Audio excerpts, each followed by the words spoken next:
No se puede venir a nuestra casa sin avisar. O sea, no recibimos, ¿eh? No recibimos. Esto no es cuando de repente tú llegas a una casa y te dicen, perdona que está muy desordenado, y es mentira. La nuestra es verdad. Pero no nos Nuestra sentimos casa es un orgullosos caos. de esto, ¿vale?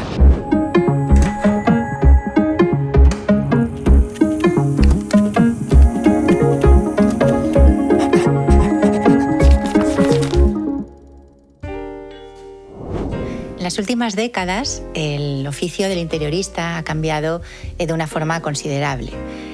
Recordamos aquellos decoradores icónicos, ¿no? Como un Jean-Michel Franck, por ejemplo, donde realmente su talento era la intuición, ¿no? Era una labor de un decorador casi instintivo, ¿no? Donde el buen gusto era lo que les definía.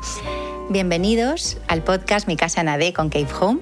Hoy vamos a hablar de cómo ha cambiado el oficio del interiorista en las últimas décadas. Y para eso tenemos a dos de los mejores interioristas de España, Casa Josephine, Pablo López e Íñigo Aragón. Bienvenidos. Estamos muy contentos de recibiros aquí. Además, porque hace unos pocos meses nos vimos en la Casa de la Arquitectura, donde recogisteis el premio al mejor interiorista, los mejores interioristas. Y bueno, pues es un honor teneros aquí hoy en un nuevo episodio, un nuevo capítulo de mi podcast en AD con Cave Home. Así que nada, bienvenidos y gracias por estar aquí. Y muchísimas gracias siempre a la revista, a ti, y es un placer hablar contigo. Muchas gracias, Maite. Sentimos que estamos en casa. Pues mira, yo también, la verdad, con vosotros, porque además, Pablo, Íñigo, vosotros, en el día estábamos recordando los premios AD, ese día de los premios en la Casa de la Arquitectura, la verdad es que disteis un discurso súper emotivo, ¿no? donde hablasteis de la importancia que tenía AD, la revista, para vosotros y lo que había supuesto, ¿no? A lo largo de vuestra carrera, cuando iniciasteis vuestro estudio en 2012. Y bueno, pues AD para vosotros, ¿no? También ha sido una publicación que os ha visto crecer y os ha acompañado también en el desarrollo de vuestra carrera. Sí, nos ha visto crecer, nos ha acompañado, y pensando un poco en el tema del podcast hoy acerca de cómo ha cambiado la figura del interiorista, yo estaba pensando que nuestra figura desde el principio era en algún sentido atípica, porque nuestra formación no es como interioristas, ni cuando empezamos a trabajar teníamos un equipo grande detrás, ni siquiera estábamos profesionalizados como estamos ahora. Y sin embargo, AD desde el principio estuvo con una mente muy abierta a las propuestas que nosotros podíamos presentar, entendiendo que veníamos de los márgenes ¿cómo lo voy a decir? De los márgenes del sistema, por así decirlo. Y en ese sentido, yo sí que entiendo que AD tuvo la generosidad en primer lugar, pero luego también la apertura de decir, bueno, vamos a ver qué hace esta gente. Claro, vosotros sois historiadores del arte. Claro. Y luego además también tenéis en tu caso, Íñigo, formación en moda y en fotografía. Sí. Y en tu caso, Pablo, también tienes un máster en escritura creativa. Sí. Bueno, tenéis un bagaje, ¿no? Y una formación muy amplia y al final, bueno, pues tenéis quizá también un poco ese corte de el interiorista de antes, ¿no? El decorador de antes, ¿no? Yo siempre digo que, bueno, nosotros, aunque no tenemos formación de interioristas, lo que tú decías del AD, que para nosotros siempre nos ha acompañado, es que cuando nosotros hicimos la primera casa en La Rioja, que fue el inicio de nuestra carrera, fue justo cuando empezó AD. Entonces yo recuerdo haber comprado el primer número para inspirarnos, para hacer nuestra propia casa. Entonces ha sido como, digamos, como un camino en paralelo. La revista y nosotros. Eso no lo sabía. No lo sabías, pero fue así. Entonces, desde ese momento comprábamos para mirar, para tomar ideas para aquella casa. De hecho, el año que viene celebramos nuestro 20 aniversario. Bueno, así no, que... no vamos a recordar. pero sí, o sea, sí, pues. Bueno, hay que celebrar los cambios, hay que celebrar la evolución, Totalmente. hay que celebrar el paso del tiempo y ha habido una transformación muy grande en el mundo del interiorismo, no solo en lo que significa ser interiorista, sino también en lo que los clientes esperan, entiendo que en lo que los lectores esperan, y ha sido una transformación que yo creo que no se podía venir. En relación a lo que mencionábamos también, claro, el interiorista clásico, que como dices, se guiaba más por su intuición, ha sido igual el modelo que ahora se ha profesionalizado, porque cuando pensamos en qué hacía un interiorista clásico de los años 30 o 40, realmente tenía unas aptitudes y unas capacidades que ahora se transforman en método, pero era una persona que sabía hacer números, era una persona que sabía hacer ventas, sabía hacer relaciones sociales, y lo que a lo mejor pensamos que era intuición, era realmente una intuición en muchos campos y un ojo, una capacidad absoluta en muchísimos campos que en el momento en el que se detectan ya se pueden profesionalizar, pero desde luego lo hacían todo. Yo estoy seguro de que el Fran, por ejemplo, diseñaba un montón de muebles, diseñaba lámparas, diseñaba sofás, que son cosas que son muy complejas. Hombre, tendría equipo, evidentemente, pero había ahí como también un conocimiento. Sí que es verdad que ha cambiado muchísimo esa relación como del interiorista Dios, ¿no? O sea, este hombre entraría por una puerta y lo que él decía, pues nadie se lo discutía. Y es probablemente que lo que ha cambiado mucho es el público. Claro. Digamos que el hecho de que haya tantas revistas, que haya tanto conocimiento, tanta educación ahora en un tema en el que antes era solo el especialista, era un tema como de especialistas y nosotros nos quedamos al margen. Y para una clase social además también, para una clase social superélite, efectivamente. Y ahora realmente todo ese panorama ha cambiado, por lo que tú en nuestro trabajo es un diálogo realmente con el cliente. No es una imposición, no es, digamos, que nosotros dejas en tus manos un proyecto y nosotros te lo hacemos todo y te lo entregamos. No, establecemos un continuo diálogo con un cliente que tiene ya otra formación posiblemente. Sí, ha sucedido entiendo que como en otros campos, como en los viajes, como en la cosmética, como en muchísimos otros campos en los que pues tal vez un gasto que antes era evidentemente solo de una clase social de élite se ha democratizado. Entonces es posible. La cocina, claro, por supuesto. Claro. Y al haber sucedido eso, se ha ampliado el número de clientes potenciales, pero evidentemente el cliente también ahora está muchísimo más formado, porque se ha formado gracias a otro fenómeno que han sido las revistas de interiorismo, que han ido paralelos a esta democratización del interiorismo. Y por supuesto las marcas lanzando productos para que el mercado sea muy dinámico. Además también de la formación, ¿no? Porque también se ha profesionalizado en las escuelas técnicas, ¿no? Que antes quizás especialización no existía. Y ahora mismo el hecho de que ya existan estos Eso, Maite, nosotros lo hemos visto de una manera muy clara con nuestra experiencia. Y nuestra experiencia no es en ese sentido ejemplar, es al contrario. Nosotros, al no venir del mundo del interiorismo, en el momento en el que empezamos a contar en el equipo con gente que tiene la formación precisa, entendemos que hay atajos para lograr resultados, sobre todo en las cuestiones prácticas, en las cuestiones organizativas, hay atajos y método que se puede enseñar y que se hace de manera muchísimo más rápida si la persona tiene una enseñanza reglada en lugar de tener una intuición, que fue realmente lo que nosotros teníamos al principio. Yo creo que al final también un poco la clave de todo es como, digamos, el concepto artístico del trabajo que se tiene. Eso es lo que es imposible de trabajar o de coger una persona en una escuela y que lo tenga. O sea, sí que hay algo como que a nosotros, no la parte técnica, que es muy fácil de encontrar, sino, digamos, la parte artística, ¿no? Claro. Digamos que ahí es un poco la clave. El criterio. El que tengas ese criterio. Tú decías, tenéis una formación X.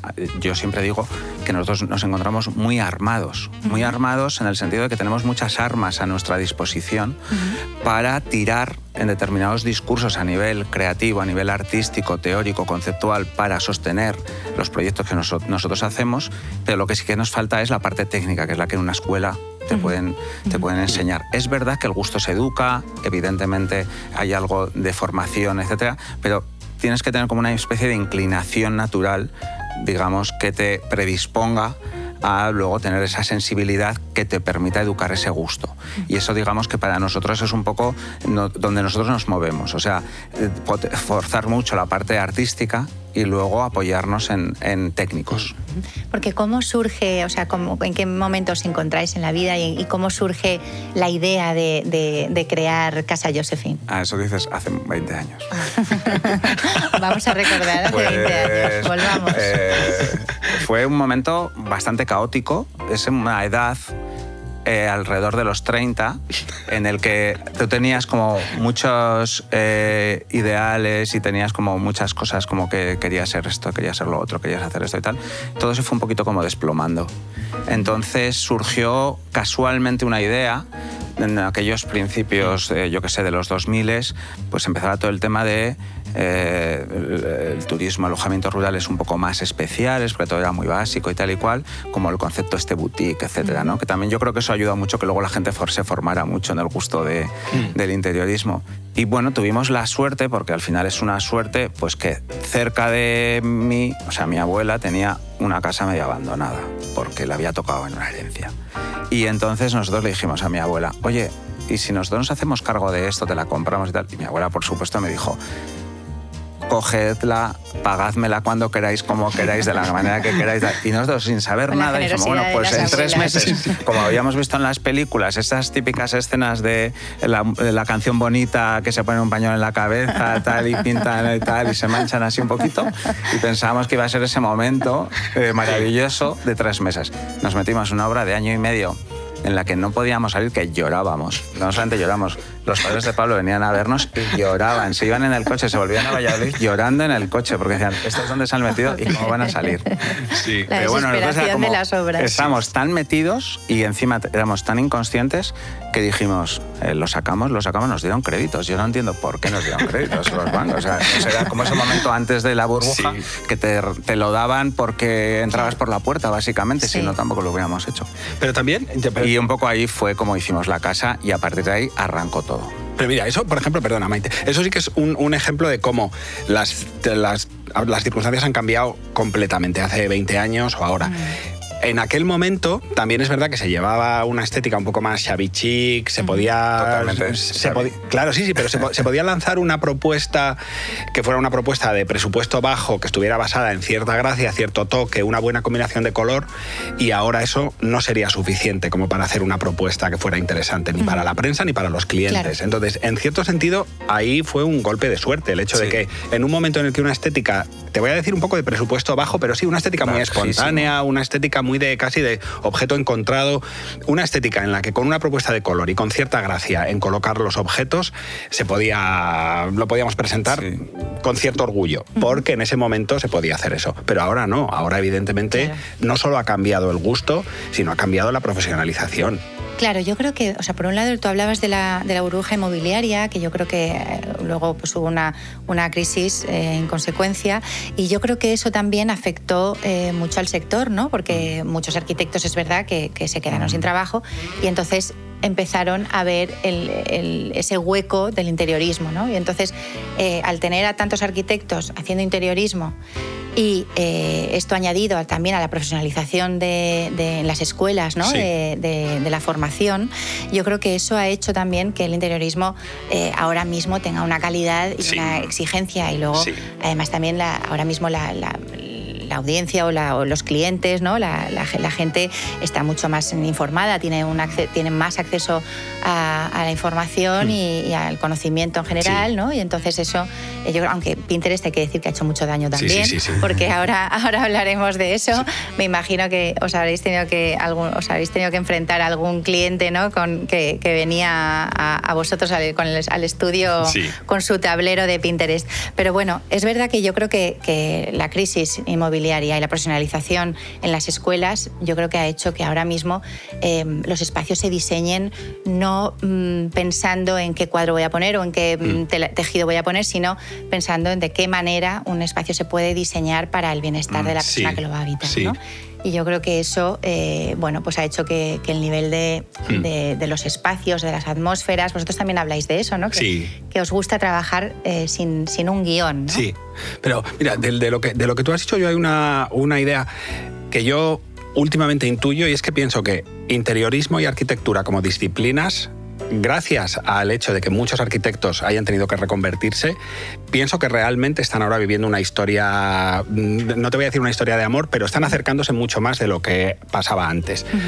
Y siempre había esta especie como de prejuicio que se notaba por parte de los arquitectos más dogmáticos de yo diseño la caja y todo lo demás ni me preocupo. Que esto era una cosa que desde el punto de vista... Y de mirar por encima del hombro al interiorista, por supuesto, y de mirar por encima del hombro al cliente. Porque amamos el cliente... la arquitectura, ¿eh? Amamos la arquitectura y amamos la teoría de la arquitectura y amamos las propuestas utópicas de arquitectura, y entendemos que la arquitectura tiene que hacer propuestas radicales si se quiere que una idea llegue y luego se transforme en otra cosa. Eso, por supuesto. Lo que sí que es cierto que existía este estereotipo, y lo encontrabas en la práctica del día a día, de arquitectos a los que prácticamente parecía que el cliente le molestaba y las necesidades del cliente no se tenían que tener en cuenta. Entonces... No siempre había pasado así en la historia de la arquitectura y del interiorismo. Y no siempre había pasado así. Cuando nos preguntan nuestros referentes, casi siempre son arquitectos que hacían sus casas y las hacían con el mueble, con el cuadro, todo. Con el cojín y tal, que eso hasta los años 70 era muy habitual. Sí, claro. Luego hecho, no sé qué pasó realmente a partir de ese momento, que se separa y empiezan como a haber una especie de prejuicios y los arquitectos empiezan como a renegar de, digamos, de la parte de vestir de la casa y se quedan solo con la parte estructural o la caja. El fenómeno del arquitecto estrella, ¿no? Sí, el arquitecto estrella que le sobra todo. Yo termino aquí, hago una geometría perfecta, y luego todo lo que tenga que ver con el uso diario, todo lo que tenga que ver con la vida, que es lo que define realmente una casa, no lo trataban. ¿Cuántas veces hemos visto eso y hemos escuchado a arquitectos decir, a mí lo que pase en el interior no me importa nada, ¿no? Y eso de grandísimos arquitectos estoy hablando en entrevistas que lo han confesado, ¿no? Y luego a mí también me hace esto recordar un poco a la figura de Adolf Loos, porque es verdad que él fue, digamos, un precursor, ¿no?, del movimiento también moderno, de la Bauhaus, y al final él, con este ensayo demoledor de Ornamento y Delito, también vino a decir un poco eso, ¿no? Que el arquitecto, él diseñaba también los interiores. Luego también, por ejemplo, en el caso de Jean-Michel Frank, que lo hemos nombrado antes, aunque él no era arquitecto, pero él también trabajaba en espacios que estaban diseñados por otros y luego él también aportaba sus diseños, ¿no? Pero aún así, Adolf Loos, por ejemplo, que era un hombre con las ideas, pues muy taxativo, ¿no? Simplemente pues solo con el título de su ensayo, pues ya Ornamento y Delito, pues ya podemos imaginarnos, ¿no? Pero como decía eso, ¿no? Que una casa tenía que ser una habitación tenía que ser confortable y la casa tenía que parecer habitable, ¿no? Entonces, bueno, pues aún independientemente de que él renunciara de todo preciosismo, de todo artificio, pero sí que hablaba del confort, de la habitabilidad, del interiorismo, en definitiva, ¿no? Y tiene en cuenta al ser humano como centro de su pensamiento, el hecho de que la casa va a estar habitada. Eso es. O sea, la casa no es una propuesta teórica, no es una propuesta únicamente formal, es una casa en la que se va a vivir. Es cierto, el diseño que hace puede ser un diseño perfectamente geométrico, perfectamente limpio, perfectamente puro, es una declaración de intenciones, pero hay un diseño de mobiliario, es decir, se ha pensado cuáles son los recorridos, se ha pensado cuáles son los puntos de vista, se ha pensado al menos se ha pensado que la idea de confort tiene que estar dentro del pensamiento. Eso es. Tú no te sientas en el suelo, no duermes en el suelo, no comes en el suelo. Y sobre todo, o sea, es que realmente tú cuando en tu vida cambias de casa, pero los muebles te los llevas. O sea, hay algo, ¿no? Mis cosas, ¿qué son mis cosas? Mis cosas no es tu casa. Las cosas que tú amas precisamente igual es, yo qué sé, un objeto, un cuadrito, yo qué sé, tu colchón, te encanta, unos cojines que tienes. Claro. Sí, salvo que hayas proyectado igual tú también lo que es el continente, ¿no? Que en ese caso pues también entendemos que uno, bueno, a más de un arquitecto luego no puede desprenderse de la obra, incluso con los clientes, ¿no? Siguen pensando, una vez hacen la entrega de la obra, siguen pensando que es su casa. Pero en general lo que define lo que tú consideras tus casas o las casas en las que has vivido han sido los objetos que tú has llevado de una a otra. Y al fin y al cabo es la idea de que tú te has llevado el contenido del continente anterior, lo llevas a la siguiente y tienes cierta ilusión de continuidad porque lo que ha definido tu casa ha sido tu relación con los objetos, más como que tu relación con Tutankamón. ¿Qué te llevas a la tumba? Claro, ¿qué te llevas? Te llevas lo que te gusta, la silla, las pulseras. Esas son tus cosas. Mira, justamente hablando de Adolf Loos, tenía aquí una frase que la leí el otro día que decía que el hombre ama aquello que satisface su comodidad. O sea, que es justamente eso, claro, ¿no? Todo aquello que nos hace sentir bien. Hay una cosa que me gusta mucho de vuestra filosofía, de vuestro trabajo, que habláis, comentábamos antes, ¿no? Que trabajáis sin guión, que os gusta no tener guión. Y eso es algo que John Berger también decía en su ensayo de modos de ver, ¿no? Que decía justamente eso, que el folio en blanco al final era como era el infinito, ¿no? Eran las posibilidades, te ofrecía un límite infinito de posibilidades, ¿no? En el momento en el que ponías una raya o dibujabas una raya, ya ahí estabas. Ya vas limitándote. Exacto, ya partías de los límites y que también había que aprender a ver, ¿no? A partir de los límites que uno tiene, ¿no? Sí. En vuestro caso, ¿cómo funcionáis? Explicarnos qué es esto de trabajar sin guión. Bueno, yo lo que diría es que nosotros trabajamos sin guión porque yo creo que cuando tú haces una casa, yo siempre digo lo más importante de la casa es el contexto. Entonces yo no puedo ir a un lugar o una casa o un espacio con un guión preestablecido. No somos un estudio que tengamos una receta de ir. Nosotros vamos, vemos el espacio y el espacio, yo siempre digo, el espacio manda. Entonces, nosotros, por supuesto, tenemos un estilo propio, pero nuestro estilo propio se puede aplicar a un montón de líneas estéticas, a un montón de conceptos. Y eso nos hace muy libres. Pero siempre trabajamos a favor del espacio y teniendo en cuenta el contexto donde está ese espacio. No es lo mismo una casa en la playa en no sé dónde que una casa en la montaña no sé del siglo XIX, que una de arquitectura moderna. No podemos vestir las casas o los espacios de la misma manera. O sea, sería muy absurdo y no queda bien, además. Entonces nosotros tenemos que ir muy libres, nosotros tenemos que ir muy abiertos. Por supuesto, tenemos nuestros gustos, eso es inevitable, pero nosotros no somos un estudio que tengamos listado de puertas, y siempre tengo las mismas, listado de tiradores, los grifos. No, nosotros empezamos las búsquedas siempre desde cero, que es muy poco práctico y que a veces decimos, hombre, así nos va, porque es que es todo como una especie de cuesta arriba constante. Pero realmente es que nuestra manera de entenderlo es esa, es que la casa tiene que mandar, el contexto tiene que mandar. Entonces, también nos hace que los proyectos queden muy diferentes, que eso también te enriquece mucho. Sí, yo creo que el hecho de que nunca partimos ni del catálogo, ni de la pieza, ni de lo que ya hemos hecho, hace que al final se llegue a soluciones creativas que no se podían prever. Porque realmente nosotros, la manera de concebir los proyectos, en algún sentido se parece a cómo trabaja un escenógrafo o cómo puede trabajar un director de arte de una película. Empiezas teniendo en cuenta una idea general de en qué género te vas a mover, más o menos una idea cromática muy general, y vas reduciéndolo. Y lo último que encuentras es o la pieza o la solución espacial, lo último. Entonces, eso significa que efectivamente uno va cerrándose la búsqueda a una pieza que no estaba allí desde el principio. La encuentras en las fases finales del proceso. Y entiendo que es gracias a eso con lo que se llegan a soluciones que de otra manera no podríamos haber llegado. No es a lo mejor la manera más rápida, ni desde luego es la manera más comercial, y no hay nada malo en estudios que crean un estilo y reproducen ese estilo con éxito o adaptándolo a los diferentes espacios. Es una manera distinta de trabajar. Y por otra parte, cuando nosotros hablamos de trabajar sin guión, nos referimos a eso, nos referimos a entender que cada proyecto lo vamos a empezar desde cero. Y cuando Íñigo habla del contexto, también el cliente es parte del contexto. Nosotros entendemos que el cliente pues, va a necesitar unas cosas, estudiamos cómo son, pensamos cuáles pueden ser sus límites estéticos, qué necesidades de uso tiene, que entiendo que esto lo hacen todos los estudios, claro, pero es algo fundamental. No sabemos lo que vamos a hacer cuando empezamos con un proyecto nuevo. Lo vamos descubriendo poco a poco. Tenéis un espacio en el Rastro, Casa Josephine, y que entiendo que también en ese espacio además tenéis objetos de diseño, tenéis además vuestros propios diseños también, que ahora hablaremos de eso. ¿De qué manera tener un espacio de cara al público también os ha ayudado a conocer quizá más un poco o encontrarle el pulso al cliente?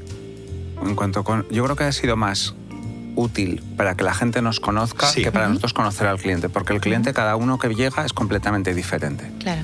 Pero es verdad que ha permitido que la gente vea el tipo de objetos que nos gustan, el tipo de concepto de color que nos puede gustar, cómo somos nosotros, etcétera, etcétera. O sea, es un poco más de comunicación del estudio hacia afuera, de que se nos vea cercano. O sea, tú pasas por la puerta, estamos trabajando y tú nos ves desde la calle trabajando. De alguna manera como que transmites como esa cercanía, esa verdad, digamos, y ese contacto fácil, que es el que nosotros trabajamos y el que a nosotros nos gusta, ¿no? O sea, esta cosa que decíamos del interiorista endiosado, que existía antes, etcétera, no va con nuestro carácter ni nos gusta tratar a la gente de esa manera. Claro. Entonces yo creo que nos ha servido de esa manera el estudio, la tienda del Rastro, vamos. ¿Y dónde diríais que os surgen? ¿Dónde son los lugares de vuestras grandes ideas, ¿no? ¿Cómo surgen esas ideas?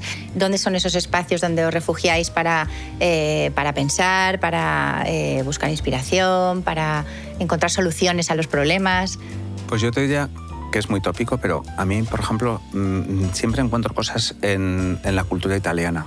O cuando voy a Italia, vamos mucho a Italia. Viajáis muchísimo vosotros. Sí, viajamos, nos gusta viajar. Pero conecto muy bien con esa manera de entender la estética, que es un poco buen diseño, teatralidad, un poco de teatralidad, una ejecución buena, soluciones a todo desde hace muchos siglos.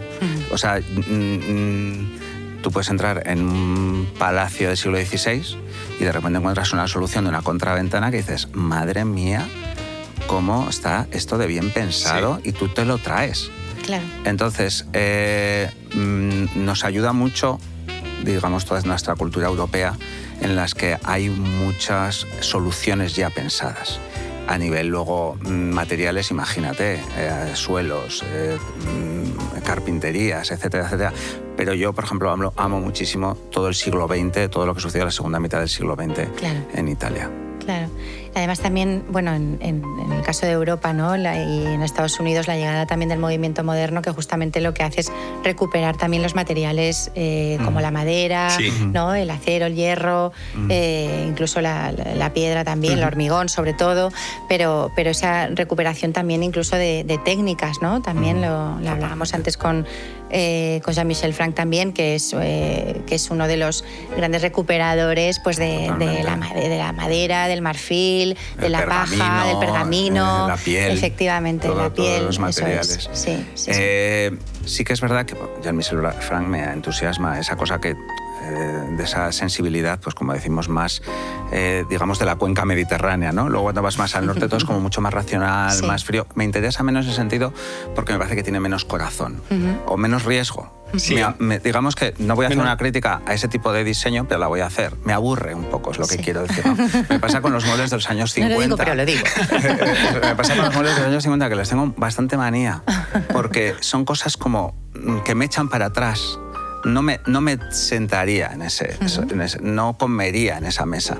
Es algo como que es demasiado distante de las formas humanas. Sin embargo, todo lo que ocurre en la cuenca mediterránea, para mí, ha tenido mucho más en cuenta todo el concepto del hedonismo, todo el concepto del cuerpo, todo el concepto del placer, del sofisticado, de que sea un color bonito, que no todo es racional. Sí, no todo es racional. Hay algo superfluo en el diseño que puede ser lo que lo haga bonito, y precisamente que sea superfluo es su belleza, el hecho de que has podido permitirte una cosa que no solo es utilidad, no solo es función, no solo es ergonomía. Hay algo que es un disfrute de los sentidos que forma parte de un diseño, y eso es bonito. Y que no deja de alimentar el alma, ¿no? Que por supuesto, es algo que, por supuesto. Que te puedas proyectar encima de un objeto o relacionándote con un objeto. El objeto necesita tener algo que te llame. Y hablando de objetos, ¿cuál fue el primer objeto que diseñasteis vosotros? ¿Y cómo fue? Pues mira, de las primeras cosas que diseñamos, todo era horrible, posiblemente, y fue buscando soluciones para nuestra casa de La Rioja, que era que íbamos a Francia a comprar cosas. Y entonces necesitamos una mesa de centro y teníamos una mesa de comer alta, le cortábamos las patas y la pintábamos de azul. No sé cómo es.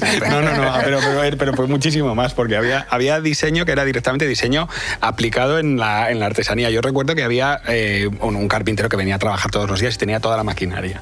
Entonces un poco como sí, hombre, por supuesto. Claro, entonces de repente como me hizo un sofá con unas puertas. Íñigo por la noche. Íñigo por la noche. Entonces como en las fábulas de repente se iba el carpintero por la puerta y entonces Íñigo cogía la máquina. Perdona, y todavía lo tenemos y quedó increíble, ¿eh? Y de repente a la mañana siguiente venía el carpintero y decía, como en los cuentos, al amanecer, ¿pero quién ha hecho esto? Y de repente había una cama, un armario, un sofá. Yo cogía una puerta y la ponía así de respaldo y la otra puerta la partía por la mitad y entonces eran como ya las dos, la cabeza de los pies. Y luego, pues con las maderas que había por allí, ya me ponía como la base. Luego le poníamos un colchón y unos cojines. Oye, queda un diván increíble, que te lo puedo enseñar, que todavía está... Sí. Entonces de repente ya ha salido en tu revista, ese sofá.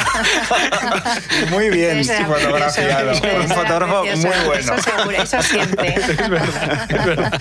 No, pero era eso. De repente, pues yo qué sé, había como dos patas que habían sobrado de una mesa y entonces Íñigo le decía al carpintero, no, espera, no las tires. Y al día siguiente ya las veía integradas en otro sitio. Eso, sí. Íñigo para eso es muy hábil con las manos, entonces si no le da nada de vamos, no sé, ni pereza ni nada. Entonces hubo mucho diseño que realmente no lo contamos como diseño porque era adaptar piezas que existen, pero bueno, la artesanía es así. Ahora trabajas con materiales. materiales. Do it yourself, ahora sería un poco todo. Hombre, ahora, pero entonces la verdad que ahora no tendría un pase, pero para su momento era diseño en vivo. ¿Y cuál es vuestra pieza favorita de lo que habéis diseñado? Qué difícil. Sí. Yo tengo que decir que la que más satisfacción nos da es nuestra lámpara Weekend, evidentemente. Y además ha salido, Porque ha salido en todas partes. Ha salido en una película de Almodóvar. Hace poco ha salido en una publicidad de Fendi con Aitana. Ha salido en un reportaje con Penélope Cruz. Ha salido en la portada de un disco de Nati Peluso. ¿Y cómo fue esa? O sea, ¿cómo iniciasteis cómo se diseña un bestseller, ¿no? ¿Cómo se diseña una lámpara viral? Pues se diseña y luego se hace viral. No se diseña pensando que se puede hacer viral. Es muy sencilla, muy sencilla. O sea, nosotros creo que compramos unas ferias como unas lámparas muy básicas, pero que tenía como algo que me parecía bonito, y entonces dijimos, basándonos en esta idea, vamos a desarrollarlo en una cosa de otra escala, como con otras proporciones, o sea, partiendo de algo, no fue así de la nada. Sí que es verdad que esa colección se llama Weekend porque a nosotros nos gustaba mucho como todos los muebles como de madera de esta rubia, que eran como cómo se decoraban las casas de verano, de playa, de nieve, etcétera, de las familias ricas que eran como su segunda residencia, donde iban los fines de semana, que en vez de tener pues la caoba, el nogal, tal, pues utilizaban el pino más rubio en vez de tan oscuro para la casa de verano. Entonces, esa inspiración de esa casa de fin de semana, que todo era como un diseño más sencillo, pero que desde muchas cosas en Francia, de Charles Perriand, de Pierre Chapeau. De Pierre Chapeau, y todo eso, que es un poco esa filosofía un poco más setentera, pues era un poco el punto de partida. Y entonces tenían que tener, era claro que tenía que ser una colección de líneas limpias, de madera muy rubia, y que te recordase a las casas de fin de semana, y por eso se llamaba Weekend. Y yo creo que transmite un poco todo eso la colección, y la lámpara es como un poco la que tiene más presencia posiblemente. Sí, pero es una geometría muy sencilla. Tenemos una mesa muy bonita también, lo que pasa que la es colección muy sencilla, pero muy bonita. Sí, podría ser eso.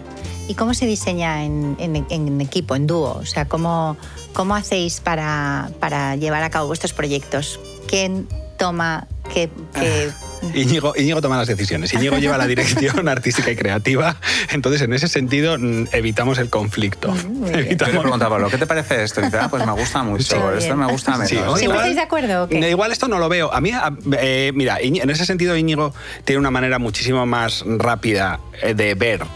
No de crear, tiene una manera muchísimo más rápida de ver si una solución funciona o hipotéticamente podría funcionar. E igual que Íñigo tiene también el ojo mucho más entrenado para en un montón de 200 objetos ver cuáles son los dos que juntos podrían ir bien. Yo en ese sentido mi proceso es mucho más lento. Para entender una idea visualmente nueva muchas veces tengo que escribir lo que estoy viendo o describir lo que estoy viendo. Es completamente distinto. Entonces hay muchas veces en las que de repente Íñigo dice, esto lo veo, y si para mí es todavía una idea que es lejana, le digo, bueno, vamos a pensarlo un poco. Vamos a madurarlo un poco, pero en general entendemos bien que la autoría de Casa Josephine viene del hecho de que la dirección creativa es de Íñigo, y eso lo respetamos. Y de broma muchas veces dice Íñigo, bueno, pues si quieres que nos vayamos al garete, pues te encargas tú de diseñar y yo me encargo de las cuentas, por ejemplo. Y te digo que en ese caso, pues Casa Josephine moriría en 3 semanas, básicamente. Yeah. Yo sé que es verdad que soy muy visual, y entonces tengo mucha suerte de tener esa habilidad, que es como el que canta y tiene buena voz. Pues a mí me pasa que tengo esa cosa muy rápida de lo visual. Pero además qué importante en una bicefalia como la vuestra, ¿no? Que también los talentos estén compensados, lo que decías, ¿no? La creatividad, luego la parte de las cuentas, y qué importante también en el oficio del interiorista es también saber ser empresario, ¿no? O bueno, interiorista, arquitecto. Estamos con un consultor, pero no te solo digo eso. Imagínate que nos está diciendo que lo estamos haciendo todo mal, básicamente. Y que nos está mentalizando precisamente de que tenemos una empresa, que no somos diseñadores, y que tenemos que tener muchas cosas en cuenta que no tenemos. Nosotros nos lanzamos a lo creativo todo el rato, sin pensar si vamos a ganar, si no vamos a ganar. Nosotros vendemos muebles. Yo nunca en un proyecto estoy pensando en los muebles míos que yo voy a vender. Y si yo tengo una mesa en la tienda de al lado que va a mejorar un proyecto y tengo la mía a la que le puedo ganar más dinero, por supuesto voy a vender la de la tienda de al lado, porque siempre vamos a favor de obra y a favor del proyecto. Entonces esa mentalidad que nosotros tenemos es poco comercial. Bueno, pero por otra parte estamos cambiando. O sea, bueno, te voy a poner en mi mesa. No. Pues no, realmente no. Justamente lo que yo voy a decir, no, pero lo que te quiero decir es que realmente cuando nosotros analizamos cuál puede ser la razón por la que un cliente hipotético quiera contratar nuestros servicios, es precisamente por la autoría. Claro. Con lo cual, eso lo tenemos que mantener. Y eso es innegociable. A mí hay muchas veces que me preguntan, porque ¿qué tipo de estilo, qué casas son las que publicáis en AD? ¿Qué tipo de estilo? Y digo, es que no estamos hablando de estilo, es que al final de lo que se trata es de hablar de un buen proyecto. Entonces, en AD, ¿qué es una casa AD? Una casa AD es un buen proyecto. Sí. Entonces, independientemente del estilo, ¿no? Entonces, yo siempre hago un poco inciso en eso, ¿no? Y ¿qué es un buen proyecto? Pues un proyecto donde en todo el transcurso haya habido una honestidad, ¿no? O sea, donde coherencia, honestidad, una coherencia, verdad. una honestidad, una verdad, efectivamente. Entonces, yo una propuesta, o sea, una propuesta que no sea sencillamente... Pero esa es un poco nuestra idea. Una Eso propuesta es. con sentido, obviamente, sí. Pero una propuesta, o sea, que se quiera lanzar algo que no se había hecho, no en el sentido de crear tendencias ni de adelantarse, no, en el sentido de decir, bueno, aquí hay una propuesta visual que tal vez puede ser nueva o tal vez puede ser interesante. Claro. Es que además ser un visionario radical en el que estás todo el rato proponiendo algo diferente, eso es imposible. O sea, Claro. eso lo haces solamente a artistas muy visionarios. Claro. Tú lo único que puedes hacer es coger la mochila con toda la trayectoria y con toda la historia del interiorismo anterior y tú dar con ella un pasito más y bueno, si has avanzado un poquito y has cogido toda la tradición y has conseguido aportar algo, pues ya bienvenido sea, ¿no? Es un poco también el trabajo nuestro, no podemos estar siempre haciendo cosas visionarias. Decías, Íñigo, también que tú eras, digamos, como muy visual, ¿no? Que tenías esa parte esa cualidad tuya. Y es verdad que me hace acordarme del ensayo tan bonito de Los ojos de la piel de Juhani Palasma, que es una preciosidad y es uno de mis libros de cabecera, y habla de cómo la sociedad, ¿no? Esta sociedad ocularcentrista en la que vivimos, ¿no? Donde todo viene por la vista, ¿no? Motivado, por supuesto, por la cultura audiovisual, por el cine en un inicio, ¿no? Y ahora por la cultura audiovisual que realmente nos está comiendo, ¿no? Y esto quizá nos hace olvidarnos, o sea, la presencia de lo visual nos hace probablemente olvidarnos de otros sentidos, como por ejemplo el tacto, ¿no? Que es el sentido más universal de todos, y sin embargo muchas veces pues, nos olvidamos de esos otros sentidos, ¿no? ¿Cómo se consigue esa atmósfera de la que habla siempre Peter Zumthor, ¿no? Pues para mí es la clave, fíjate. Sí. Cuando yo en el estudio os lo digo muchas veces, o cuando venimos aquí a impartir el máster también, todo eso, digo, nuestro trabajo no consiste en juntar objetos bonitos. Consiste en crear atmósferas, o sea, en visualizar un espacio donde tú entres y quieras quedarte. Sí. ¿Vale? Y esa es la clave. Entonces, ¿cómo se consigue una atmósfera? Pues precisamente con el equilibrio de todos esos elementos que vas sumando y te dan el resultado de esa atmósfera. Por eso decía, no la suma de objetos bonitos, que muchas veces la gente piensa, esta mesa es muy bonita, esta silla es muy bonita, esta alfombra es bonita, esta lámpara, lo junto todo, entonces yo ya tengo ahí un resultado bueno. Digo, no, esto es como vestirse. Yo siempre pongo el ejemplo de vestirse. Tú cuando te vas a vestir no te pones los zapatos más bonitos, con el pantalón más bonito, con la chaqueta más bonito, con el sombrero más bonito y te lo pones todo. No, eso queda mal. Tú tienes que concebirlo de la misma manera. O sea, tú tienes que pensar que si llevo unos zapatos muy marcados, el pantalón es más calmadito, y si llevo una camisa no sé cómo, pues luego ya no te vas a poner este bolso. Entonces, es un poco eso. Entonces, buscar los espacios, las atmósferas, pues tiene que ver con tener la capacidad de proyectarte en un espacio, lo primero, entender bien cuáles son los puntos clave para generar esa atmósfera. Puede ser una iluminación, puede ser una cosa más de tacto de los tejidos, puede ser el tema de texturas, etcétera, e ir sumando. Y al final va a aparecer otra cosa, nunca vas a conseguir la atmósfera. El sonido, la luz, un espacio, ¿no? Sí. Qué importante es también. O sea, al final es como la confluencia de todos esos sentidos, ¿no? A la hora de percibir una atmósfera es fundamental. Te puedes imaginar hasta la música que suena dentro de ese lugar. Pero mira, en lo visual, por ejemplo, yo cuando veo nuestros proyectos pienso que Íñigo trabaja de una manera en la que nunca prima una pieza por encima de las otras. Entonces, cuando se está en un entorno y notas que tu mirada está dirigida a una pieza para que admires su diseño, ahí ya se crea una especie de distorsión muy rara, porque ¿cuánto tiempo puedes estar admirando la belleza de un sofá? ¿30 segundos? A partir de ese momento, lo que tu mente va a percibir de ese sofá son otras cualidades. Va a ser un tono general, una sensación, una cierta textura. ¿no? Lo tienes integrado. Con lo cual, una manera de diseñar los espacios en las que se crean focos visuales puede funcionar muy bien en foto, pero cuando uno está delante de ese espacio, hay algo un poco casi como dictatorial. Notas que tu mirada está forzadamente dirigida a un único objeto. Y eso, vale, es un recurso que funciona, desde mi punto de vista, muy poco tiempo, unos segundos.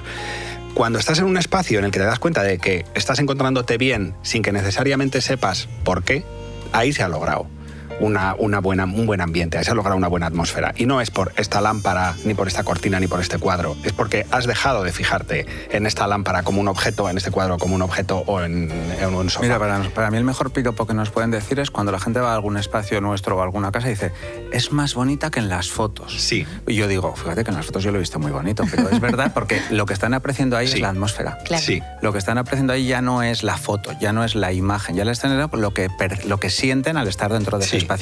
Y eso es clave, esa es la clave. Esa es la clave del éxito realmente. Lo que pasa es que la gente nunca conoce tus espacios realmente, de cómo se viven desde dentro.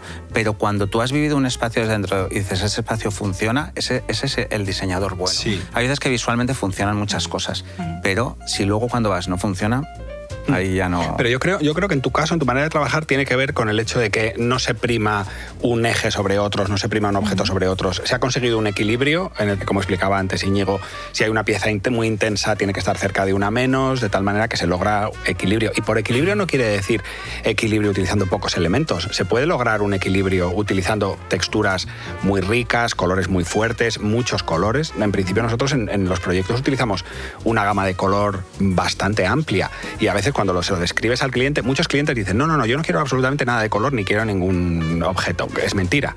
A la hora de la verdad, lo único que están queriendo es decir, quiero una sensación de equilibrio, quiero una sensación de armonía.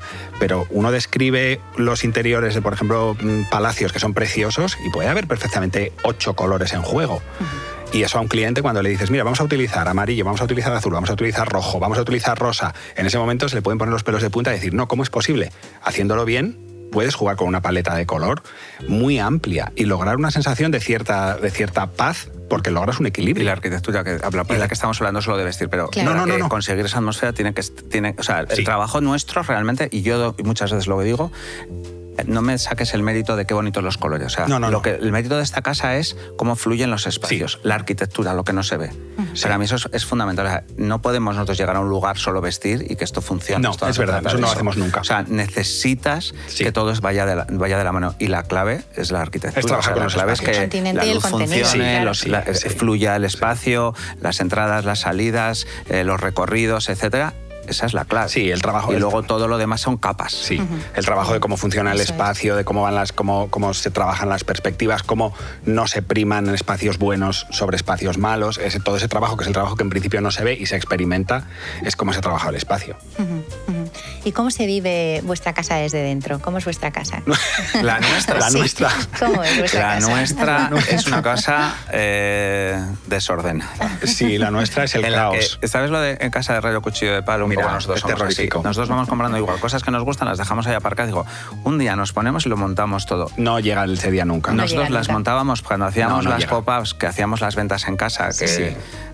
No sé si te recuerdas que nosotros nos dimos a conocer mucho en Madrid, que nuestra casa la redecorábamos entera, nos íbamos de nuestra casa a donde fuera y entraba la gente hasta el baño, la cocina, todo, y todo estaba a la venta con una etiquetita colgando y tal y cual.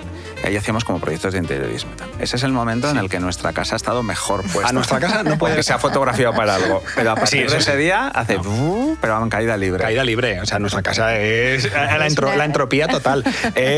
No se puede venir a nuestra casa sin avisar con 2 días de antelación. Pero mínimo. Así como haciendo, no recibimos, ¿eh? No recibimos. Esto no es cuando de repente tú llegas a una casa y te dicen, perdona que está muy desordenado, y es mentira. La nuestra es verdad. Pero no nos nuestra sentimos casa es un orgullosos caos. De esto, ¿vale? Sí. O sea, lo que estamos diciendo no es que nos guste, queremos eso de no cambiarlo. recibir tampoco es tampoco es muy... Y nuestros amigos nos lo echan en cara, ¿eh? Claro. Es que nunca invitáis. Y yo digo, no hay nada de orgullo. O sea, confesamos, nada que decir, estamos confesando el fracaso de nuestra casa. Nuestra casa es absolutamente no espacio está de bien. trabajo también, ¿no? Un showroom, digamos, es un poco... Es un poco como sitio de paso. Un poco sí. Es un poco como, realmente no vivimos mucho nuestra casa porque estamos mucho de aquí para allá, salimos fines de semana, tal y cual, entonces es un poco como más sitio de paso. Pero mira, en algún sentido hay una cosa que sí que pasa en nuestra casa y es que es un reflejo muy honesto de quiénes somos. No, Pablo, por favor. No, a ver, es verdad, nosotros somos unas personas que estamos siempre en un conflicto. Es un reflejo más de Pablo que mía, yo no tendría así la casa. Vale, no. Bien. No. Es un reflejo real de quiénes somos nosotros en este momento, que es unas personas que siempre estamos pensando en que algún día vamos a lograr una solución mejor. Estamos deseando que las cosas mejoren, estamos en constante evolución. No tenemos los mínimos imprescindibles de calidad de vida, te lo digo en serio. Sábanas limpias y toallas limpias, sí. Eso, sí. Lo mínimo para poder habitar el café, espacio. Huevos, yogures. Sí, más o menos, también es un poco triste abrir el frigorífico, pero unos basiquísimos. Si un día me planto para desayunar en vuestra casa, no debería. No, vale, avisa con 2-3 días. Quedaremos en el bar de al lado. Quedaremos en el bar de al lado, que para eso es perfecto. Que para eso están. Sí, para eso están los bares, está muy bien. O sea que... Oye, por cierto, ¿cómo han cambiado también los bares, ¿no? Bueno. Y los barrios en la ciudad, en Madrid? Eso lo habréis notado también en el rastro, ¿no? Ese es el cambio real que ha tenido Madrid en los últimos años. Fíjate. El de ser un sitio... Bueno, llevo muchos años en Madrid, yo estudié la carrera de diseño, también la hice aquí. Y era como una provincia grande, yo qué sé, decirte. Bajabas por la calle Fuencarral, había la ferretería, el bar de... El pequeño comercio, barrio, la gente del barrio, ¿no? Y todo Madrid era así. Solo en el barrio Salamanca había tiendas así un poco tal y empezaba un poquito igual que en Malasaña, abrían una tienda de segunda mano. Pero todo el resto... No, todo es un fenómeno. Todo el resto era... cosas para la gente que vivía en Madrid. Y no miraban al turismo para nada porque no existía turismo. Incluso decían, Madrid es feo, hay que ir a Barcelona, hay que ir a no sé dónde. En Madrid la gente no venía. Y entonces, claro, la ciudad miraba a los ciudadanos. Hubo un momento que todo aquello cambió. Yo siempre he pensado que empezó como con la calle Fuencarral, como con el centro aquel con el que yo me acuerdo que yo bajaba de mi escuela siempre por la calle Fuencarral. Y ahí empezó a moverse un fenómeno que luego fue Malasaña, luego fue Choca, etcétera, etcétera. Y la ciudad ya se ha convertido ya en otra cosa. Los locales, pues yo qué sé, el típico menú de mediodía, aquel que ibas, que era un bar-restaurante del barrio donde ibas a comer menú de mediodía, yo qué sé, decirte, 1.000 pesetas, podía ser. Caray, pesetas y todo. Pesetas. Perdona, yo vine en el siglo XX a Madrid. Y todavía había pesetas. En el siglo XX había pesetas. Igual valían 800 pesetas. Yo no había nacido. Yo no había nacido. No, pero a partir de ese momento, te quiero decir, llegó un momento que ya la ciudad se ha convertido en esto, los locales empezaron a estar hiperdiseñados. Hay algún poco, pero hay algún poco, a lo mejor hay algún poco asfixiante en el hecho de que quien quiera abrir un local nuevo tenga que ser muy consciente de qué imagen quiere conseguir. O sea, en algunos de los locales que se ven ahora ves claramente cuál es el briefing que hay detrás, ves claramente cuál es el storytelling, ves claramente la nota de prensa. Y la verdad, eso al final te hace que sea un resultado un poco demasiado rígido, que te apetezca poco. Porque precisamente en los locales... a mí me apetece poco, pero es cierto. Es una receta de éxito. Es cierto. Por otro lado, también yo creo que a veces, lo pienso y digo, que Madrid también se ha convertido en una ciudad cosmopolita, una ciudad del mundo, donde muchas veces en determinados barrios, ¿no? O sea, vas paseando por determinados barrios y no sabes muy bien si estás, pues no sé, en Buenos Aires o en una calle de... no sé si Roma o París. Ha perdido la identidad. Efectivamente, ¿no? Entonces, es verdad que, pues que de alguna manera también cuando viene gente de fuera, ¿no? Y entonces empieza a relacionar a la ciudad de Madrid con esos espacios nuevos, ¿no? Que para nosotros no son nada Madrid, ¿no? Pero ellos, sin embargo, acaban conectando a Madrid con el restaurante de turno de moda de ahora, o la cafetería donde hacen los cafés de especialidad y el matcha no sé cómo, ¿no? Entonces, bueno, claro, al final dices, se están perdiendo también un poco profundizar un poco más en la idiosincrasia de la sociedad, ¿no? O de la ciudad. Totalmente. Sí. Lo que pasa es que también esos espacios están desapareciendo. Pero también es gente, yo pienso a veces, digo, la gente no tiene instinto. O sea, tú cuando entras a un café y ves que toda la gente que tienes alrededor son turistas y que no hay ningún madrileño, y se te da una pista. Claro. Quiero decir, cuando viajas y te metes, yo qué sé, estás en Milán y entras a un café y ves todo americano y dices, bueno, pues igual este no es el sitio. Y de repente vas al de al lado y ves que están todos los italianos ahí comiendo, no sé cómo decirte. A nosotros nos pasa Es un poco viajando, distinto, Sí, quiero sí, decir. sí, Pero sí, es verdad que no hay tanta oferta ya en Madrid de aquella. De aquella, y no lo quiero idealizar tampoco, que eran valles muy cutres, muy Sí, sucios, desde luego. con Sí. cafés horribles. Sí. O sea, yo sí que era de las personas que decía, es que esto tiene que cambiar. Claro. Lo que pasa que ha ido... Pero no tanto, ¿no? Ha ido al otro lado. O sea, no hemos buscado como esa cosa de decir, Ha oye, ido mira, mucha han velocidad. aprendido, han limpiado un poquito, han barrido, la tortilla de patata está más rica, no sé cómo decirte, pero Sí, sigue sigue habiendo habiendo una cosa tortilla de patata, auténtica. sigue habiendo. No, de repente lo tiramos todo y de repente metemos un concepto. Y aquí un concepto, yo qué sé, de no sé qué, y ponemos aquí... y deja de tener sentido. Entonces, pero es que el público en general quiere eso. Entonces, al final es un mundo súper comercial. Sí, y muy unificado. Pero nosotros estamos viendo cafés que tienen muchísimo éxito y a los 2 años los cambian completamente y se convierten en otra cosa, ¿no? Como que tampoco hay como esa especie como de tiempo para que se consoliden las cosas. Y que las madure, cosas, ¿no? Y que Un maduren, local que también o es un bonito proyecto. cuando ves cómo van envejeciendo las cosas, cómo va envejeciendo un proyecto. Bueno, igual la velocidad está, ¿no? En la que estamos metidos constantemente. Pero mira, nosotros, hablando con unos clientes en París ya hace tiempo, nos contaron que allí los locales, siguiendo un poco el ritmo de la moda, el ritmo estacional de la moda, tienen como la obligación de casi, no te voy a decir al año, pero igual a los 2 años, hacer una renovación completa, invertir muchísimo en la renovación, porque entienden que casi tienen que seguir el ritmo de la moda. Y decían que la ciudad de París tiene esa obligación a los locales. Entonces, que si uno quiere hacer un negocio ahora y quiere que ese negocio vuelva a tener una buena comunicación dentro de un año, lo tienen que volver a cambiar. Y que eso estaba haciendo que ahora haya un negocio inmenso en el interiorismo en París, precisamente por esta obligación que sienten los locales comerciales, que te pones a pensar y dices, madre mía. Bueno, para empezar, O sea, súper imagínate tirar o sea, todo eso. Yo cuando veo los contenedores llenos de materiales nuevos, digo, esto es terrible. Es como cuando venden una promoción, tiran toda la casa que está recién hecha para volver a hacerla.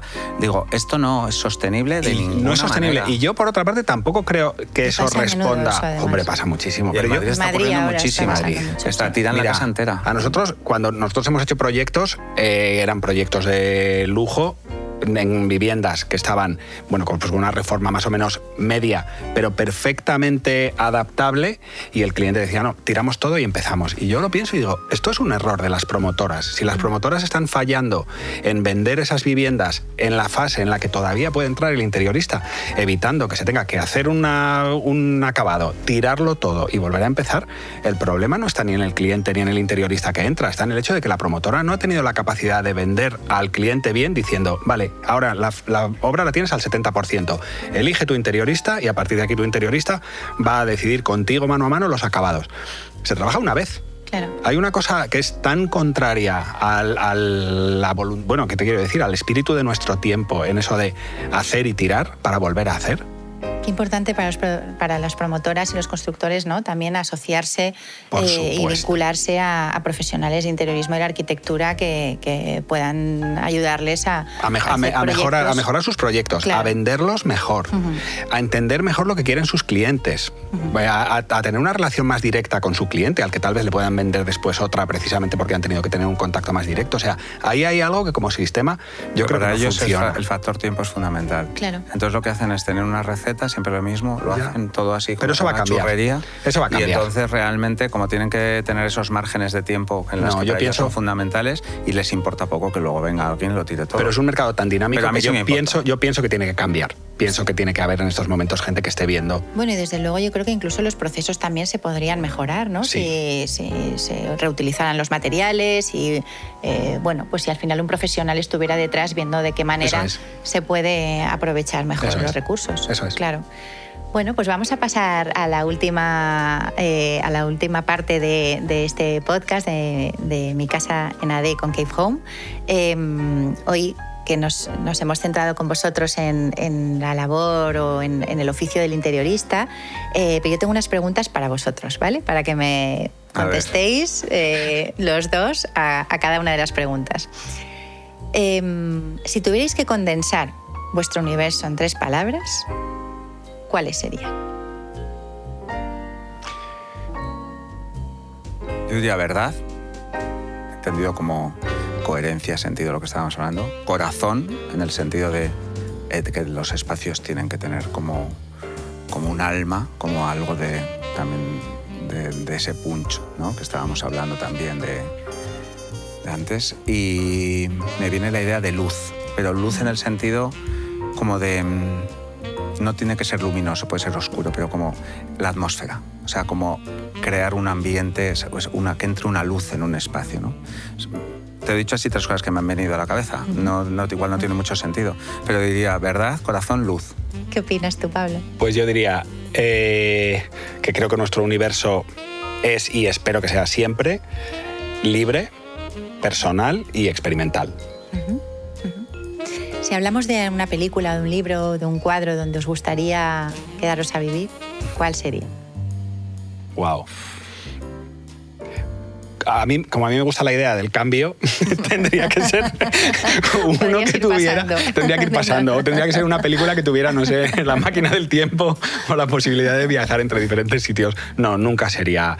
Las decisiones estéticas siempre cambian y es muy bonito que sea así. Lo que te gusta ahora te va a parecer feo dentro de 3 meses y es maravilloso que sea así.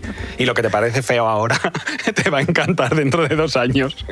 Eso a veces, ¿no? Dices, Dios mío. Que... Sí, hay veces ahí que Íñigo va 5 pasos por delante y lo dice de broma y de repente dice... y siempre acaba pasando. Se acaba pasando. Pero de repente ahí, o sea, él lo ve antes y yo todavía estoy en el momento en el que de repente toca una cosa, por ejemplo, y digo yo, todavía me da grima, espérate un poquito. Sí. Pero sí. A mí me gustan esos retos. Voy a decorar con peluches. Sí, no, el otro día de repente... Lo veo como imposible. Sí. Pero digo, no, hay que buscarlo. No, hay que buscarlo. No, de verdad, el otro día esto ha pasado, ¿eh? O sea, y además es que Íñigo lo dice en serio y yo creo que sería capaz cuando de repente dice, un atrapasueños. Y yo de repente dije... Hombre, claro, me lo veo muy difícil. Imagínate, fíjate si atrapasueños. Digo, hay que conseguir la forma de meter otra vez esto en el circuito. Pero igual te hace gracia ahora y dentro de... Dignamente, no vale dignamente. No vale, o sea, no, a mí el kitsch a mí no tiene interés porque es una broma y termina en la broma. Claro. Pero cuando lo dice Íñigo, digo, vale, igual ahora te hace mucha gracia porque justamente lo ha elegido, pero está en el punto. Y igual dentro de 2 años... Y luego las hemerotecas están ahí. Están ahí. Nos comíamos con patatas. Hombre, claro. Los muebles de los 80 y ni regalados. Claro. Los querían, los compramos súper buen precio. Son lo más caro de lo más caro. Budas fluorescentes con collares. Pero Buda ya tuvimos bastante. Bueno, pero a ver, ¿a que no te atreves? Sí, me atrevo. Claro que sí, pues ves. Todo es cuestión de plantearse. Planteamos una película, ¿no? Un libro, un cuadro. Sí, una peli, un libro, un cuadro. Pero a nivel como conceptual, como eso. Bueno, sí, estético. Algún cuadro, alguna película o algún libro que te haya marcado tanto que dirías, aquí me quedaría a vivir. O sea, esto me define. Soy idealista y yo creo que quiero pensar que en el futuro se tendrá que escribir un libro o hacer una película en el que haya algo mejor que lo que tenemos. Y ahora además me pondría un poco hasta político, te digo. Me gustaría una película que fuera muy verde, verde, ecológica, muy feminista, muy justa con y que en espacios... no sé, democráticos, cómodos. No le doy tanto valor a nuestro trabajo. Si tuvierais que pensar en un objeto que no venderíais jamás de los que tenéis, ¿cuál sería? Pues por supuesto tiene que ser algo con alguna razón sentimental. Yo, la verdad, hay un cuadrito que nosotros tenemos en casa al que le tengo muchísimo cariño, que fue, ¿te acuerdas el que te pintó el señor en un bar? Un retrato que hice, ¿ves? Para ti no significa nada, pero para mí sí que tuvo una cosa bonita porque se lo pintó un señor en un bar de repente. Estaba yo en Lavapiés, en el Barbieri, en una terraza, y había un señor en la mesa de al lado mirándome, y después de un rato se levanta y me da un papel. Y me di cuenta que es un retrato con su firma, con tal, como una cosa muy artística además, ¿eh? Como no era un retrato, era una cosa como un poco un saura. Abstrata, o sea, un saura. Y luego no te pidió dinero a cambio, porque a mí eso me pasó, se fue así. Dinero a cambio. Y supe que era yo Porque claro, sí que se podía leer que había como una mesa y un vaso, y esto evidentemente podía ser, pero como que me puso como unos ojos muy grandes con unas pestañas muy largas y dije, soy yo. Me ha captado. Sí, hay, O sea, digamos, sé que soy yo. Sé como que tres son un ojos o así. retrato, O sea, tres tiene así ojos, como... o algo así tal. Y yo por esa cosa de repente, Pero pues no se puede repetir, era una Claro. persona, coincidió en ese momento en un bar, tal, ni siquiera estaba yo, luego lo trajo Íñigo a casa y yo de repente dije, pues es que eres tú, completamente. Y sí. A mí, por ejemplo, mira, hay dos tipos de cosas que me gustan mucho tener en casa. Que lo vendería casi todo, ¿eh? Tampoco quiero tener tanto No, yo tampoco. apego a las cosas. Unos cuadritos que tenemos que pintaban unos mendigos que compramos en Francia, como todo el arte de periferia me Sí, encanta. sí. O sea, el de todo lo que tenga que ver con gente excluida, haciendo arte o cosas así, sin ningún tipo de formación y ningún tipo de prejuicio. Eso, y tenemos como tonterías, ¿eh? Ah, O ya cosas sé- que ya hemos sé cuál comprado en dices. Marruecos, Sí, sí, a un sí, sí. señor que hacía algo, Sí. un señor mayor ahí y tal. Ese tipo de cosas para mí me llegan Sí. al corazón. Y luego una vez nosotros fuimos a una casa, Ay, se había qué muerto bonito. una señora mayor, Sí. y fuimos como a comprar, no hemos ido nunca a ese tipo de cosas, pero coincidió que en esa vez nos llevaron y tal, y de repente como que dentro del salón como que me llamó como una figurita de terracota, como una cabeza de una niña de terracota como años 40 o así y tal, y no sé por qué como que yo pensé, esta cosa como que ha acompañado a esta señora toda la vida, ha tenido que ser una cosa que la haya querido mucho, porque era como muy dulce la cara, tal. Y yo dije, es como si fuera un retrato de la señora Sí. que había muerto en aquella casa. Es una terracota así, años 40, que no tiene mucho valor. Pero me conecto mucho con las cosas si sé de dónde vienen. O sea, si sé quién ha sido la persona o la mano. La historia, Y ¿no? la Que hay historia. Y detrás. me gusta mucho que sean objetos pequeños y objetos de gente sin nombre. Ujú. O sea, un Picasso te lo vendería mañana mismo. Yo tengo un Picasso en mi casa, me dan dinero, vamos, no lo Sí, quiero sí. para Oye, pues nada. que bien, así te Te lo podrías digo en serio, retirar y te pero- podrías Ya dedicar está. a viajar. Es que, y a- es que te lo digo en serio, es que amo mucho más el Sí. objeto desconocido, muchísimo más. También parte de nuestro trabajo es comprar y vender. Con lo cual, Claro. tiene una parte bonita pensar que si un objeto ha pertenecido a otra persona, en algún momento ese objeto ha sido el favorito de esa persona, y a mí eso me gusta como idea, pero por otra parte me encanta la idea de que los objetos pasen de mano. Que de repente tú elijas uno y digas, venga, de todos, este es el que me apetece que me acompañe durante unos meses o un par de años. Eso es bonito. Y desprenderse también es bonito, claro. ¿Hay alguna ciudad donde os gustaría o algún sitio del planeta donde os gustaría hacer algún proyecto? Un proyecto. Ojo, sí, algún- mucho. Me encantaría, bueno, Ciudad de México, por supuesto, muchos sitios en México, realmente, muchas ciudades en México. Y luego en ciudades del Mediterráneo, ciudades italianas, claro. A mí, Y fíjate, Ciudad de México lo hemos pensado un montón de veces, lo que pasa es que últimamente también es verdad que está como muy a tope, y porque nosotros hace muchos años, cuando viajábamos a México, fue como, wow, la energía, todo ahí como por, no sé, como una estética, todo lo precolombino me entusiasma mezclado con lo colonial, pero todo el momento precolombino me llega mucho. Me gusta es como lo egipcio, tal, todo ese tipo de cosas, eso me encanta. Pero es verdad que creo que donde yo me mediría sería en Italia. O sea, Sí, mañana me Italia. dicen, haz una casa en Milán, por Sí. ejemplo, una casa en Roma. Buah, para mí Sí. sería, o en Venecia, una responsabilidad tremenda. Sí, maravilloso. Y ahí sería una cosa como de medirme realmente con esta gente y Sí. ahí me... Sí, Italia sería el sitio. Sería como más reto. Sí. No por una ciudad en concreto, sino por lo que significa. Sí, sí. Y ahora una pregunta así para los dos. ¿Qué frase del uno del otro conocéis de memoria y teméis o agradecéis que aparezca en cada uno de los proyectos? No lo sé. ¿Qué frase o qué palabra? Bueno, cuando Íñigo dice, le voy a dar una vuelta más.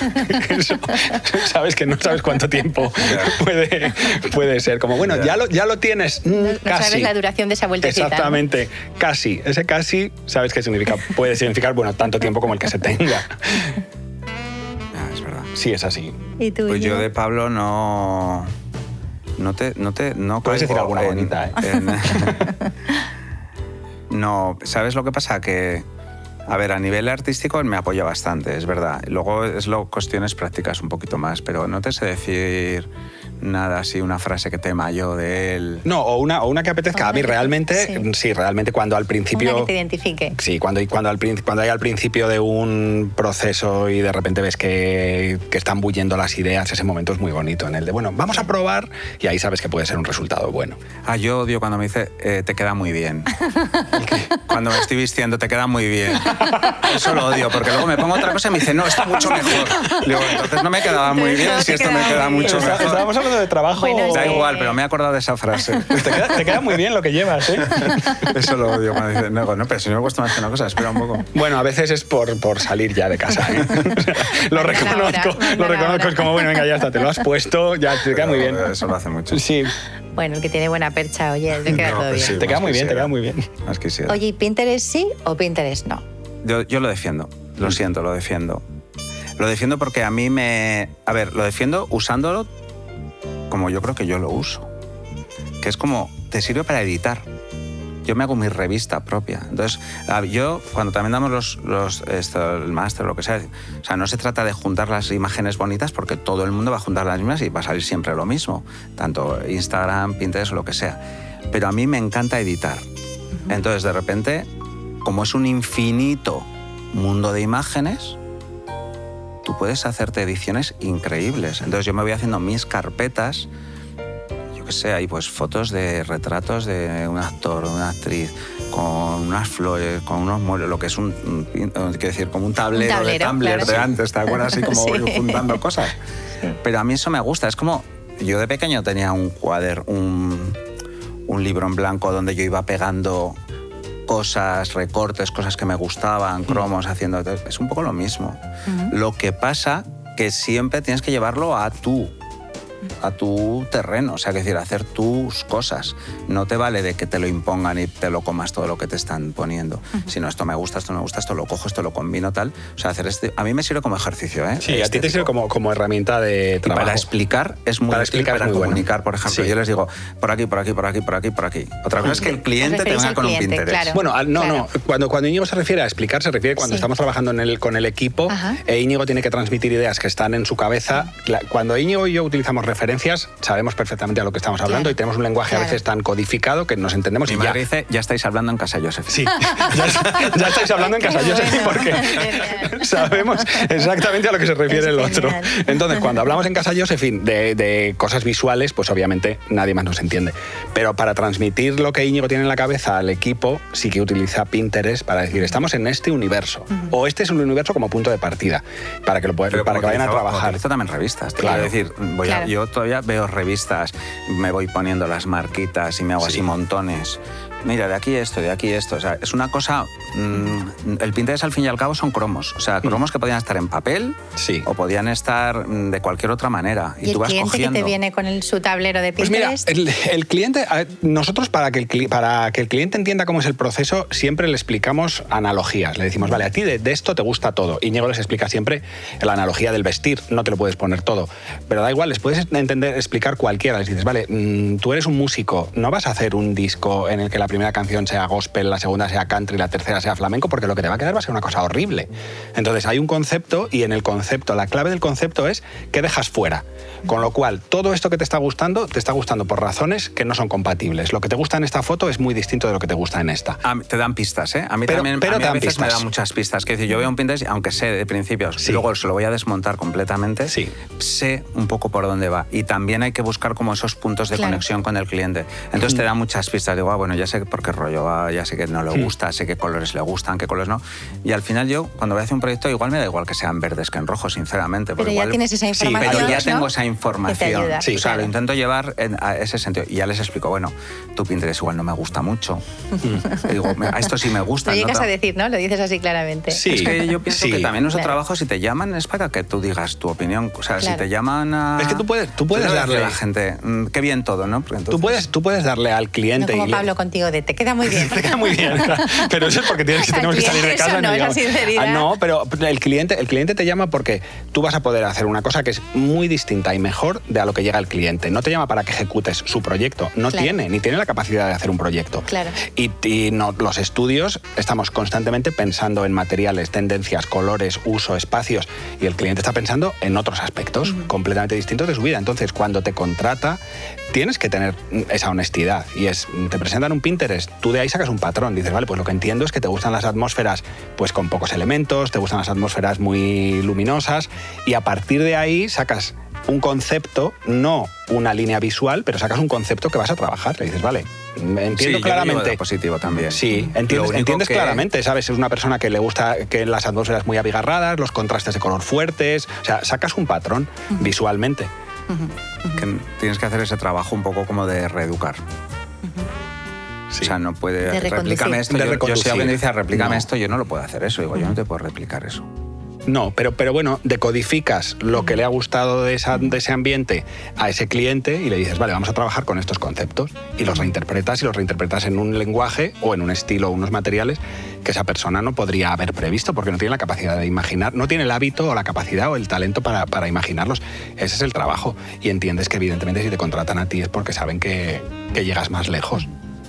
El peor momento con un cliente para mí no es ese. Para mí es cuando en mitad de un proceso de repente invitan a la obra a una amiga o a un amigo o a un vecino.